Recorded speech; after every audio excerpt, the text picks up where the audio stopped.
حسبي الله ونعم الوكيل في اي واحد حط عليا الباطل، واي واحد تعدى عليا، واي واحد قال فيا شي حاجه انا اللي ما قلتهاش. اول حاجه انا ما عطيتش راي شخصي في الطفل البشير. كاينين الناس كيقول لك كتعطي اعذار للمغتصبين. المغتصب ما عندوش عذر، المغتصب ما عندوش عذر بتاتا. تاني حاجه، انا قريت واحد المقال مكتوب من مصدر موثوق اللي انا كنثق فيه، مصدر اللي هو الجديدة اكسبريس. شديت هذاك المقال، هو مكتوب باللغه العربيه، انا قريته بالدارجه المغربيه. داك الشيء المعطيات اللي كاينين فيه عاودت قلتهم انا في فيديو. ما قلت لا راي ديالي شخصي، ما قلت لا حقا خاصو ما عرفت اشنو، حيت بزاف ديال الناس بداو كيقولوا في الفيديوهات باللي انا قلت الدري كيتعطى السيليسيون خاصو يتغتصب. حسبي الله ونعم الوكيل فيكم.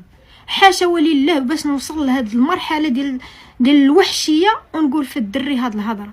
انا ما عطيتش بتاتا رايي الشخصي، انا فقط قريت المقال وعاودت قلته.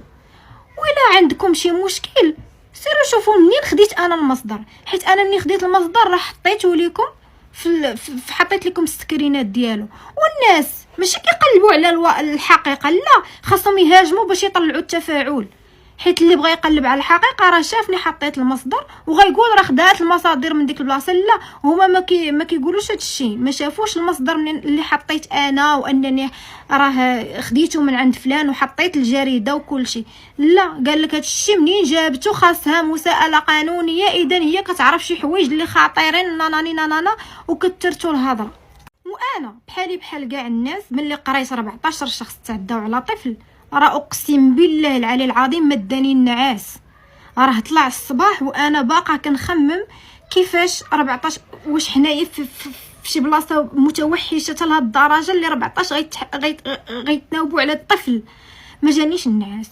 وملي قريت داك المقال بما انه طمأني شويه، حاولت نطمئن الامهات اللي مخلوعين، حاولت نطمئن الناس اللي مرعوبين، حاولت نصحح المغلوطات اللي كيتروجوا. وملي قلت انه راه ما كاينينش 14، كاينين غير 9 وداكشي راه ما جبتوش من راسي، انا قريته في المقال. وما كنقولش انه الحمد لله اغتصبوا مثلا غير واحد ماشي 14 صافي راه لا، الاغتصاب راه ماشي عادي، وانا ضده 100% و200%. والاغتصاب ما عندوش عذر وما كنعطيوش عذر للمغتصب. انا فقط كنصحح المغالطات اللي كيتروجوا في السوشيال ميديا، بحكم انني انا كنت وحده من الناس اللي مخلوعين، وكنت كنتسنى اللي طمئني واللي يقول لي فوالا هادشي اللي كيتروج راه مغلوط. فقط هادشي اللي كاين. اما الناس اللي كيقولوا راه قالت الدري كيتعاطى السيليسيون حيت وخاصو الاغتصاب، حسبي الله ونعم الوكيل فيكم.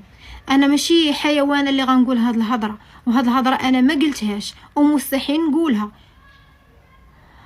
واش غنقول لكم في الاخير؟ غنبغي نشكر الدرك الملكي ديال مدينه الجديده على المجهودات اللي داروا، ضربوا التماره كحله في هذاك الموسم ديال مولاي عبد الله، لدرجه انه 40 طفل اللي توضروا في الموسم. شكون اللي امنهم وشكون حماهم؟ شكون اللي وصلهم عند والديهم مامنين؟ هما الدرك الملكي. فحشومه نخرجوا عليهم ديك الهضره، وحشومه نضربوا في التماره اللي ضربوا على قبلنا وعلى قبل الاستقرار والامن ديالنا. وانا راه كيبقى فيا الحال فاش كنشوف اجنبي طالع كيقول في المغرب طفل بشير تعرض للاغتصاب من طرف 14 شخص. هو راه ما كاينش 14 شخص. قداش علينا هادي كنزيدو نشوفو في الصوره ديال بلادنا. وهذا هو كلامي. انا ما عنديش راي في هذا الموضوع، وانا ندمت كاع تطلع داك الفيديو، حيت انا فريمون طلعت باش نامن الامهات ونامن الناس. ساعه كلشي تقلب عليا بحال انا اللي دايره الفعله. لا حول ولا قوه الا بالله.